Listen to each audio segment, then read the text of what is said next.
senhoras senadoras, senhores senadores, telespectadores da TV Senado, ouvintes da Rádio Senado. O tempo vai passando e nada acontece. Isto é, de melhoria da situação que vive o Brasil, não se nota recuperação econômica.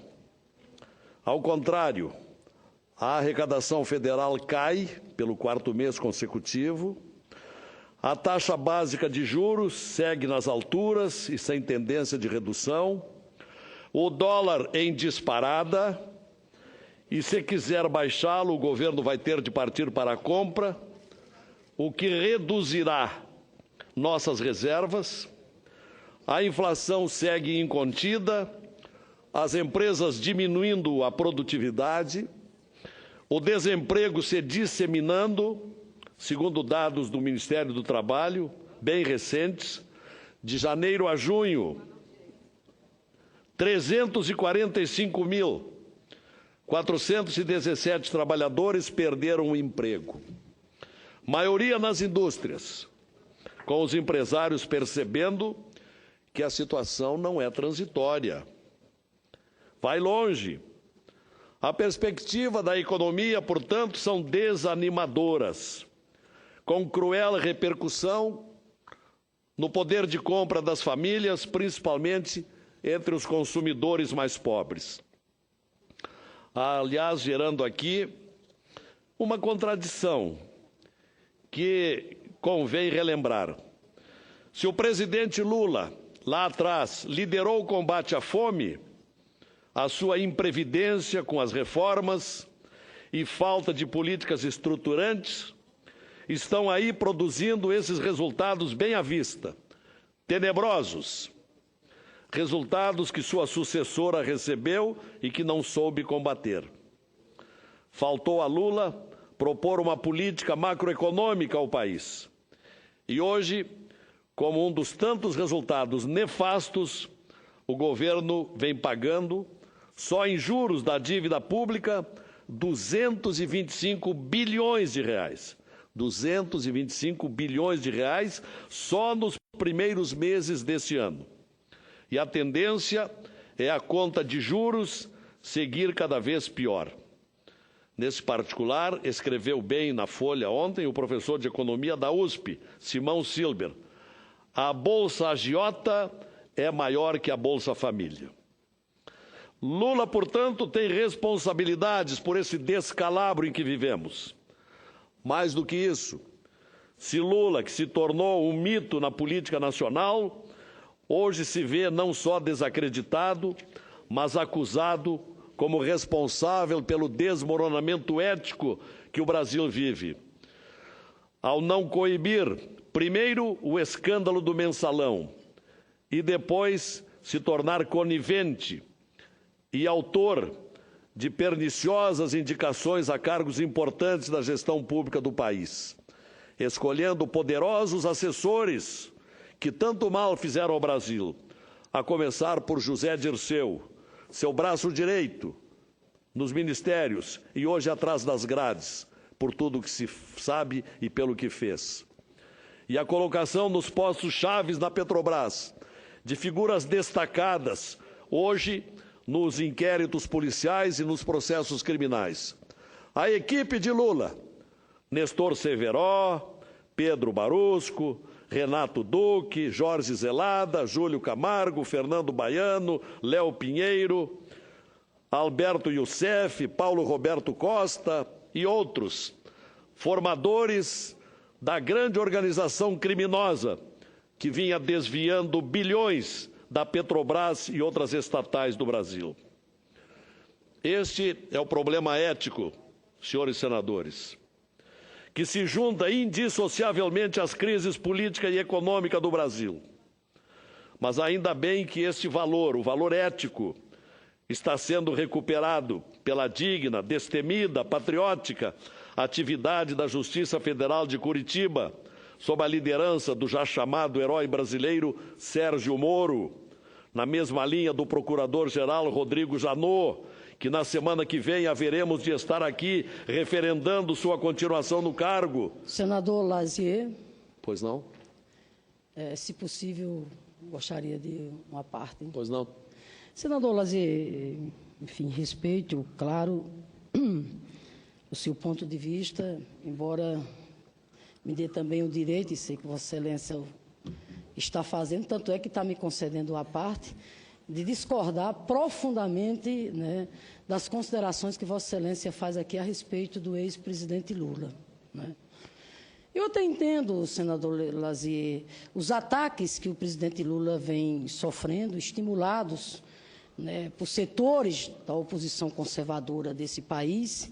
Eu até entendo, né, que esses ataques, né, têm sido inflados, repito, por setores da oposição conservadora desse país, porque morrem de medo. Na verdade, o desespero deles aumenta cada vez mais quando pensam na possibilidade concreta e que é real do presidente Lula, como todo e qualquer cidadão brasileiro, no gozo dos seus direitos legítimos, se candidatar novamente em 2018. Por isso, inclusive, que ele passa a ser agora o alvo central, né, dos que sonham, dos que flertam com o golpismo, de repente querendo rasgar até a própria Constituição. Segundo, senador, eu quero aqui lembrar que, até o presente momento, não existe nada, absolutamente nada, que incrimine diretamente o ex-presidente Lula, assim como a presidente da República em exercício. Então, volto mais uma vez aqui a enfatizar. Até o presente momento, não existe nada que incrimine diretamente o ex-presidente Lula, do ponto de vista de qualquer crime por improbidade administrativa, etc., etc. Nem existe, nem existirá. Por fim, senador, me permita aqui, né, dizer, né, do orgulho que nós, do Partido dos Trabalhadores, temos por este homem ter tido a oportunidade de governar esse país durante 8 anos. Por tudo que ele fez, principalmente no campo da inclusão social, né? O Bolsa Família, que de repente alguém chama Bolsa Agiota, não é Bolsa Agiota, não. Bolsa Família é um direito social, que ele teve a coragem, exatamente de lá ao chegar, dar ao Bolsa Família o tratamento que deveria ser dado, enquanto uma política, enquanto um direito de cidadania do nosso povo. Eu poderia aqui, e claro que não tenho tempo para isso, falar para o senhor do orgulho, da alegria que a gente tem por tudo que ele, que não teve direito de maneira nenhuma de fazer uma universidade, por tudo que ele fez em prol da educação desse país. Mas deixa apenas um dado. Né? Enquanto os que governaram a gente antes, né, de repente fecharam universidades ou praticamente não fizeram escolas técnicas, Lula, em 8 anos, né, fez mais escolas técnicas do que as escolas técnicas feitas nesse país durante exatamente 100 anos.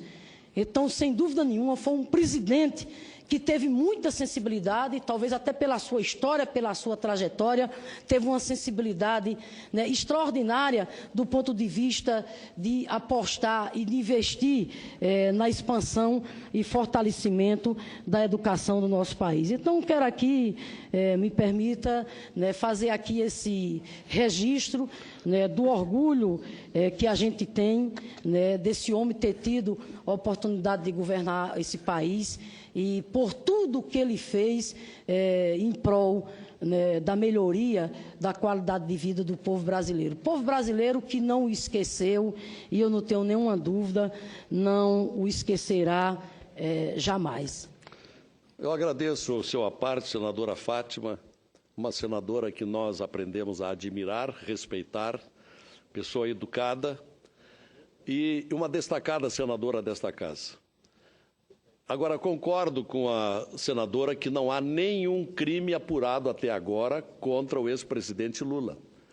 O crime do presidente Lula foi associar-se a ladravazes, a rechear as repartições públicas do governo de pessoas desonestas, e há pouco fiz questão de mencionar os nomes, que levaram a Petrobras ao caos, que estão determinando CPIs na Eletrobras, na Caixa Econômica, nos fundos de pensão, no BNDES. Isso tudo é herança de Lula. Uma coisa é ter feito o Bolsa Família, outra coisa é estar sempre acompanhado, perdoe a palavra, de maus elementos. Seu amigo principal, seu amigo íntimo, presidente da Odebrecht, que hoje está na cadeia. Esse é o problema de Lula, que nós verberamos aqui e vamos verberar o tempo todo, um dos responsáveis pelo caos que o país está vivendo.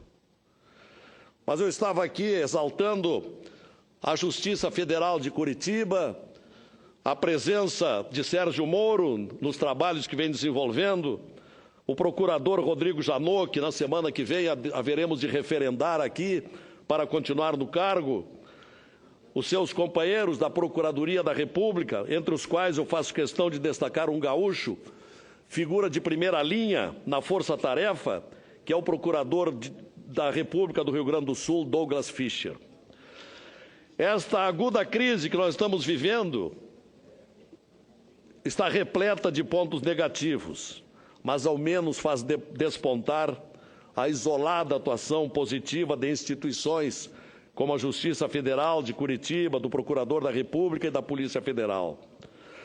São, por isso, instituições que alimentam as nossas esperanças de varredura da corrupção herdada dos últimos governos da República. Nós, por outro lado, estamos vendo aí que a Presidente da República não age e nem reage. A máquina pública segue hipertrofiada, não reduz os milhares de cargos comissionados, nem reduz ministérios, nem reforma ministérios, de tal modo a ter pessoas mais competentes, que correspondam mais às necessidades do Brasil. Atitudes que dariam sinais positivos à nação. Ao contrário, há aí um sinal constrangedor, como aquele que os jornais noticiam hoje, na recente viagem aos Estados Unidos, em que a presidente alugou 25 carros de luxo para a comitiva e, pior, não pagou a locadora, que precisou trazer a sua queixa a público para só assim receber o que lhe era devido.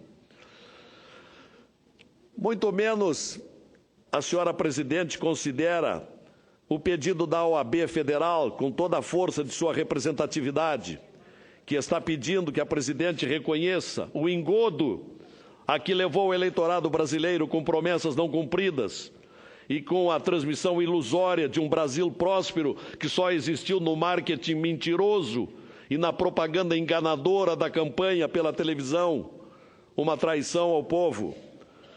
Nós, de um grupo de senadores independentes desta casa, daquela ala que é contra o pior melhor e, ao mesmo tempo, não desista ao desgoverno que aí está, fizemos chegar à Presidente da República na semana passada um conjunto de 7 pedidos, visando meramente a governabilidade, o compromisso com o Brasil, porque o Brasil não pode continuar entregue à inoperância, à estagnação e ao agravamento da crise. Apresentamos, então, sugestões à Sua Excelência. Como exemplos, manifestar publicamente que houve equívoco na condição da economia, foi conduzida mal essa economia que nós aí vemos. Ir ao Congresso, ouvir ao Congresso falar da grave crise e dizer o que está fazendo para mudar, se é que está fazendo alguma coisa, sem artificialidade do marketing político. Assumir que, nesse momento, seu partido é o Brasil e não o PT, ou o PMDB, ou o PSDB, ou o PCdoB. Igualmente, convidar o PT a ter um choque de modéstia e bom senso, saindo da negação da realidade que aí está. Evitar a agressividade verbal que temos visto de parte de parlamentares situacionistas.